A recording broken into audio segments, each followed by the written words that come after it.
What's good, YouTube? I'm actually homesick today, but I wanted to have some fun updating my dividend portfolio so I can see how much more I'll be making, hopefully. I bought some things on sale. Basically picked up MSTY, CONY, and YMAX, YMAG. So, yeah, I kind of wanted to record updating that portfolio. Market's been pretty good. Obviously, I am still hedged because I do expect a pullback. We had one earlier, and I just picked up more uVIX. It's the only red thing I have because, well, that's just how it goes. We're in a bull market right now.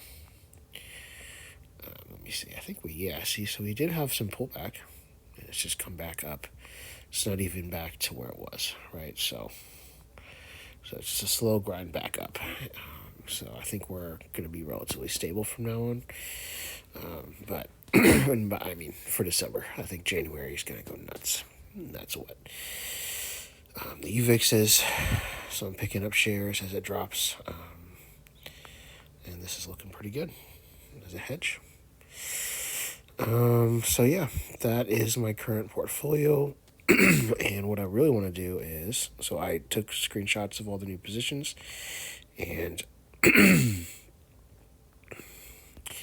wanted to update our dividend, monthly, daily, and all that stuff. Our yield estimates. So looks like we're still at 9,000 per year.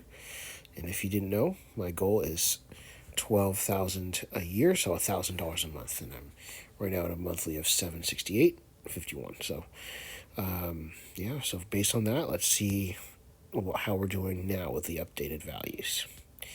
If you're wondering why my account is valued higher than what my Robinhood says, it's because I'm using margin. I'm not using a lot. I'm using some of it. I'm using some of it on yield max, but I'm using a lot of margin. So this one I'm using like 10,000 or 2,000 margin. That's why that's the 2,000 difference. Excuse me.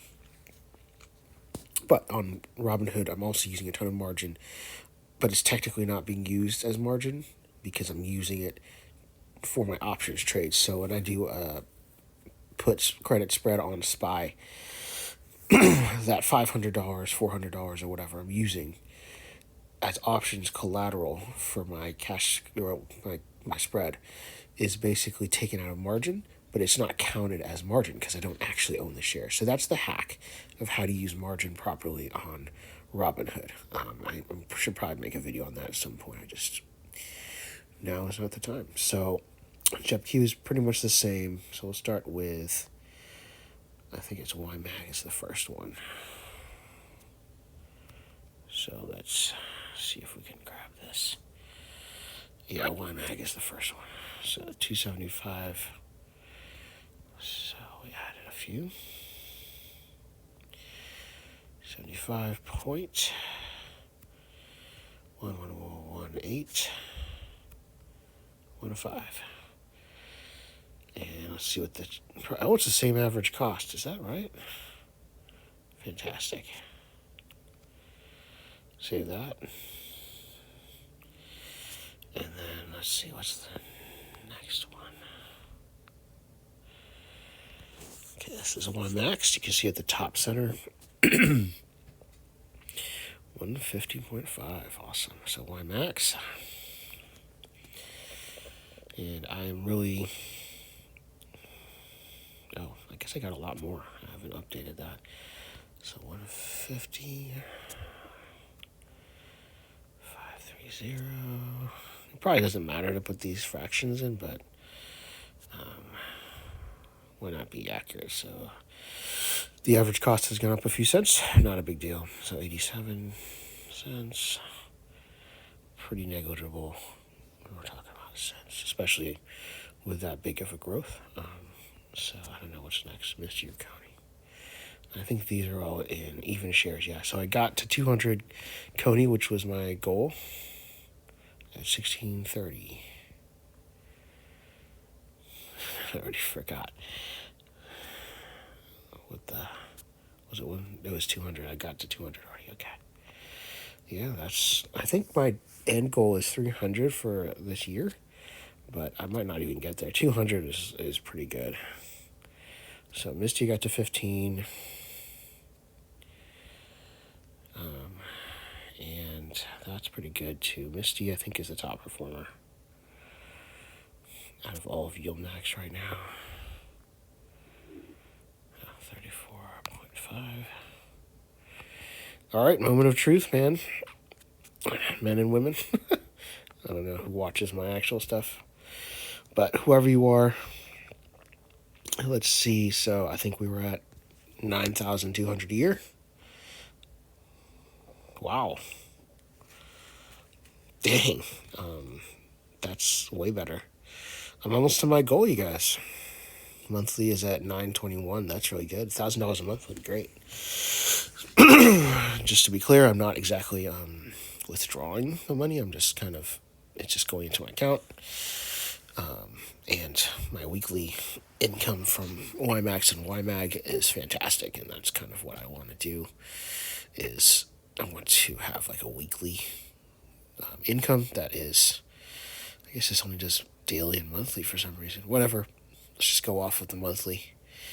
I'm hoping to get that up to 1,000 plus and keep it there. That would help me a lot in life. But yeah, if I can get to 12,000 before the year is over, that would be great.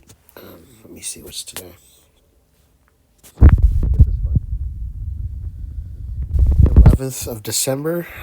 The year's almost over, and I'm really hoping I can get this final $9,000 of dividend income per month or per year.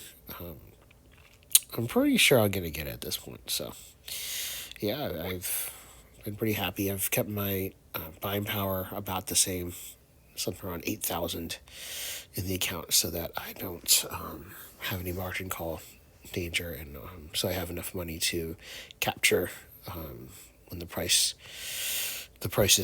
come down, so I can get more shares at discount. So I do try to keep 70% buying power. So hoping to keep it around 8,000 or more. I guess 70% would be like 7,000, but whatever. It's, I'm using a lot of margin, so I don't want to, or a lot from me, so I don't want to. There we go, 92%. So we're at 92%, guys. This is how I would recommend kind of tracking your progress as a growth investor, as a dividend investor. Obviously, I am still using options. I just only run puts on the SPY or S&P 500 in general. I haven't transitioned to SPX, but I definitely should.